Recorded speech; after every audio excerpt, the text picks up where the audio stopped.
Sur le couvre-feu, on l'a bien compris, 18 h pour tous, ça tient la corde ce soir. Vrai ou faux, Benjamin?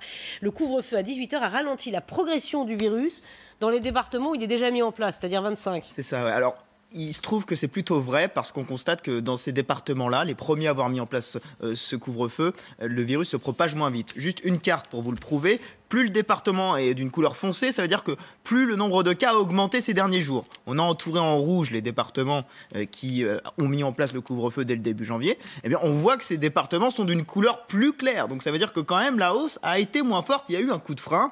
Deux départements même où le taux d'incidence a diminué depuis le 2 janvier, ce sont les Ardennes et les Vosges. Ça reste à un niveau élevé, hein. Ça reste à un niveau élevé, mais quand même c'est plutôt une note d'optimisme. Par contre, il y a un point noir et qui reste aujourd'hui un point de questionnement aussi, ce sont les Alpes-Maritimes. Vous voyez que la courbe depuis le 2 janvier continue d'augmenter, a à peine été freinée. Le taux de positivité continue d'augmenter aussi, sans qu'on ne sache vraiment pourquoi aujourd'hui. Voilà ce qui se passe dans les Alpes-Maritimes. On va se poser des questions aussi sur le vaccin, vrai ou faux, en Israël. J'évoquais la question il y a un instant dans le débat sur LCI. En Israël, des patients ont souffert de formes graves du virus malgré leur première injection. Alors ça c'est vrai, ce sont les autorités de santé israéliennes qui le confirment. Il y a un chiffre, 375 patients qui ont reçu une dose ont été hospitalisés. Ça fait 17% des nouveaux patients hospitalisés tout de même. Cependant, je vous dis ce matin, pas de panique. Pourquoi? Quand vous regardez le détail de ces 375 patients, on constate qu'ils ont tous reçu une seule dose. Cette première dose, 244 l'ont reçu seulement depuis une semaine,